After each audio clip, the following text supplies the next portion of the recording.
You ask Tiger to solve. This deals with linear equations with one unknown. The final result is x equals 39. Let's solve it step by step. Simplify the expression. Group like terms. Simplify the arithmetic.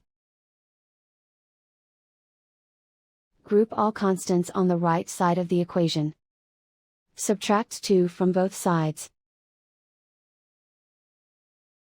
Simplify the arithmetic.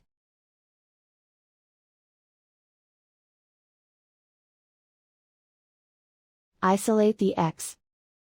Divide both sides by 2. Simplify the fraction. Find the greatest common factor of the numerator and denominator. Factor out and cancel the greatest common factor.